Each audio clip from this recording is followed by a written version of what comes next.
I really want to see intergalactic travel before I die. Hello, my name is David Dukes, and I am your host. This is the SciArts Showdown.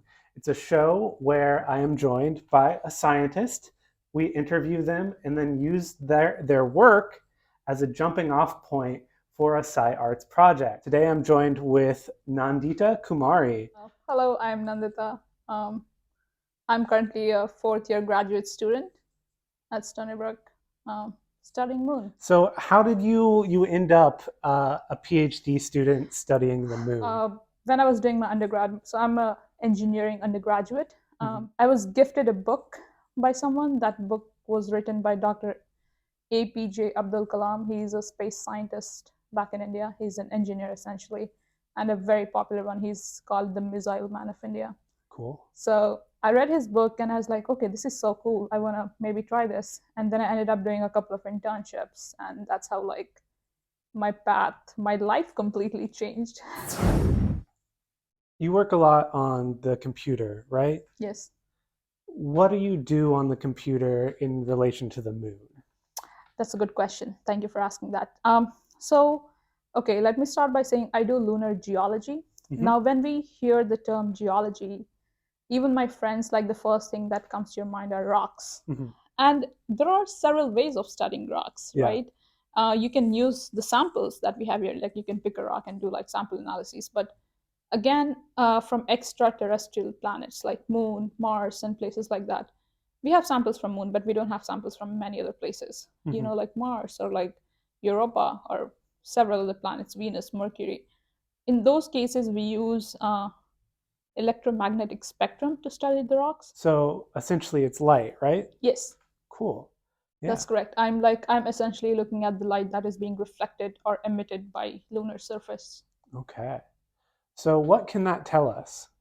It can tell us a lot of things. It can tell us what it is made of, um, and like also it can just tell a lot about resources there, like if there is water present, because like water has a distinct signature. How might that help us in the future? As we go forward, we are looking for resources outside Earth, and knowing the compositions help us determine the resources. I really want to see intergalactic travel before I die, and if that has to, yeah, and if that has to happen, we gotta stop taking everything from Earth. Like we gotta find other places from where we can use it. And Moon is a very close by place where we can like test our things really quickly and then like move further out. So in the future, would you like to see a moon base or people living on the moon? I would absolutely love to see a moon base for scientific experiments. It's essential that we go beyond Earth and explore what is out there, because I think Carl Sagan or someone has said that we are universe's way of knowing itself. So we have to look at things outside. But at the same time, I think the idea of settling on another planet comes associated with the idea of like just draining Earth and not doing anything towards what we are facing, the climate crisis and everything else.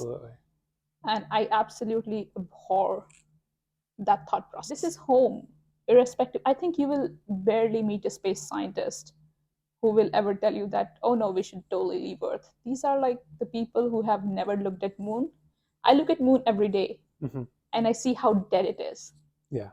Like studying moon has made me love our Earth a lot more, because like it's beautiful. There is life around, there is light, there are green plants. Like I just cannot emphasize enough like how much we should like protect our home. Like yeah. So in your news article for Stony Brook University, one of the things that you discussed was women in STEM and getting more women involved in STEM. Would you like to talk a little bit about that? When you are trying to hire more people like me, I need someone to look up to. I need someone to relate to. If I don't see someone like me around, it becomes hard to see myself in that position too. So you need more women for that.